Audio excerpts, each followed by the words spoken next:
எங்களுக்கு வேற வாழ்வாதாரமே இல்ல சார். செத்தாலே நாங்க இங்க சாவோம். ஏன்னா 9 வருஷம் ஒவ்வொரு அவமானம். யாரையும் நம்ம இழக்க விட மாட்டோம். நிச்சயம் தளபதி உங்களுக்கு தளபதி வந்து துணை இருப்பாங்க. மாறும் எல்லாமே இழப்புகள் நிறைய. ஒரு 6 மாசம் எல்லாமே கோவில் சார். அந்த கோவில் கூட என் பிள்ளைல போய் எங்க தகப்பனை கூட பார்க்க முடியல சார். அந்த அவமானம் எங்களுக்கு எவ்வளவு ஊர்ல இருக்கும் தெரியுமா சார்?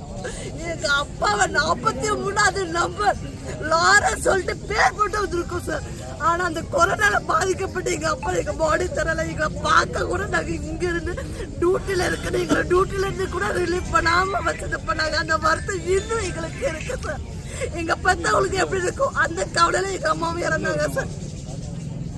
அவ்வளவு பேரு இழந்துட்டா அனாதையா உட்காந்துருக்கோம் எல்லாருமே. எத்தனையோ பேர் கை குழந்தைகள் எல்லாம் விட்டுட்டு தான் ஐசோலேட் ஆகி அந்த 4 மாசம் குழந்தை மெடிக்கல் லீவ் எங்களுக்கு மெட்டர்னிட்டி லீவ் இல்ல சொல்லிட்டு 4 மாசம் குழந்தை தூக்கிட்டு போவோம் சார். அந்த பிள்ளைக்கு எதுவுமே தெரியாது. அதை வச்சு கூட நான் டோட்டலா 228 டெலிவரி பார்த்திருக்கேன் சார். இப்போ வரைக்கும் தனியா தான் சார் பார்த்தோம். அந்த டெலிவரி பார்த்த கூட ஒரு நன்றி கிடையாது சார். எல்லாரோட நிலைமை இதுதான்.